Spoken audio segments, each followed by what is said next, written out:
Welcome everyone to episode 226 of Bulletfreak's Current Call. I am your host, the man that does walkthroughs, playthroughs, gameplays, vlogs, all the stuff a man could ever imagine, and that's Bulletfreak 224. Now also there's getting news there. Currently getting a PS4 to work with Steam games requires a workaround the uses of iffy third-party software. This will finally change with an upcoming update for Steam Controller AIP, which will feature built-in PlayStation 4 DualShock configurability ability. It was announced at Steam Development Days that Valve will release a Steam update adding full configurability to DualShock 4. No reason or information for that. As it was explained at Steam Development Days, the PS4 through the Steam AIP is exactly the same as a Steam controller. They continue. You may exact the same AIP calls. You'll only get actions, not inputs. And the Steam AIP API takes care of everything. Below is a screenshot of what input of the PS4 looks like through the Steam API. They also got a gyro and touchpad, so a lot of OLED functionalities with Steam controller they mentioned. Also, existing native support for the PS4 on the PC is a bit weak. In this case, Steam itself is communicating directly with the device, so everything is nice and reliable. When all said and done, players will pair their PlayStation 4 controller directly to their PC and use all the configurability options available to the Steam controller, including use of the PS4 touchpad and gyro. This is obviously great. This is obviously great news for fighting game players who prefer the DualShock as their pad of choice for such as Tekken 7. But what about the players who prefer their PlayStation 4 and PlayStation 3 fight pads or fight sticks?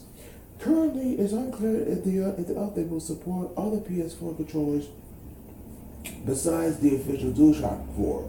The good news is that Valve plans on adding support for other third-party controllers to the API in the future. And one of SNK's iconic 2D fighters, the last playthrough has been discounted to a very low price of $6 in PSN's current flash sale. Even better, this is a cross-buy deal, meaning you get both the PS4 and the PlayStation Vita for $6. The port includes online mode, training, gallery, trophies, and various display options. Over 60 other titles are featured in PSN's flash sale from now to October 7th, which was last week or something. So check PSN for other great deals. This was this week. This was this week. This was this week, okay. And it's been 2 months since King of Fighters 14 was released on the PS4 in North America, Europe, and Japan. SNK just confirmed King of Fighters 14 for arcades as an upcoming launch title for NESCA X Live 2 cabinet. Could this mean potential new characters for the arcade version or future console DLC? It's currently possible. More information will become available at JPO 17, which is next year February, which is what my birthday is. And released in 2008, Persona 4 was one of the most highly acclaimed RPGs in recent times. The title spawned a PS Vita remake, a rhythm game, and of course, a proper fighting game series. With Persona 5 now out in Japan and onto the horizon for North America and Europe, one will expect a similar level of success for Atlas' new installment. With that said, P4A director Kazuhisa Wada already expressed an interest in making a Persona 5 arena. Let me reserve for that.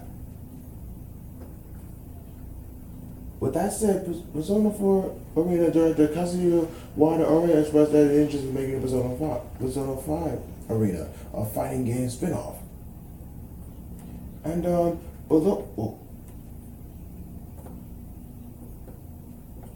Below is a video non-titled for Atlas Kazuhisa Wada for this weekend Toshinsai 2016 during the winner's ceremony for the PA for Ultimax tournament. I definitely wanted to make it happen, Wada said. He went on to ask fans to let their voices be heard on social media and elsewhere to support the possibility of Persona 5 Arena. I appreciate it if everyone made their voices heard and sent their requests in regards to this, he stated. Persona 5 will release in September 15th on both PlayStation 4 and PlayStation 3. The localized version is set to arrive in North America and Europe on February 14th, 2017, which is next year. And the game has already received mostly positive reviews. And last of my news here, Tuesday evening, SNK released the 1.3 balance patch for King of Fighters 14. Earlier this week, they revealed the full patch notes covering all the specific character and system changes. As expected, characters like Nakaruru and Kei were nerfed significantly. The patch also fixes several online mode issues and trophy unlocking issues and other bugs. That being said, I'll tell you to you guys, I'll explain more about that later in later episodes. So yeah. Anyways, that's it for my gaming news. On my channel update, I did a lot of videos today. I did like 9 videos this week.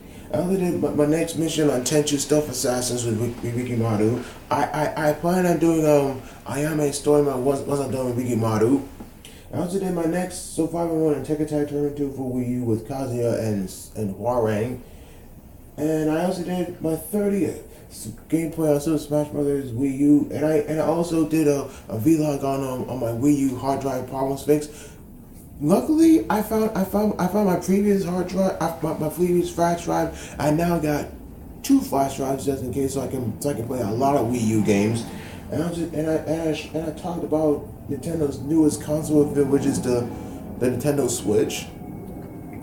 And I showed off my PlayStation 1 collection, and I also gave my own thoughts on the Nintendo Switch. And I also did my next playthrough on Super Smash Bros. Wii U with Wii U. Ryu is a DLC character for Super Smash Bros. Wii U. For those who know that. And I also did my 31st gameplay on Super Smash Bros. Wii U. Anyways, in other news, I heard that Nintendo's dropping a new system next year. They called it the Nintendo Switch. Boy, I cannot wait to buy the system, and hopefully I can find some games for it. So please stay tuned for that. So I can just save up all my money and buy the Nintendo Switch and some games for it though as well. So tell you the truth, you guys, it is raining outside. It is impossible for me to do some flea market trips and some game hunting vlogs, because can't do any game hunting in the rain though, because that will definitely mess up my camera as well. So please stay tuned for that as well. Yeah. Well, that's all the time I have for this week. Go over to the show. Don't forget to like on my video, leave a comment, subscribe to my YouTube channel. Go back and watch our episodes. You can also like me on Facebook.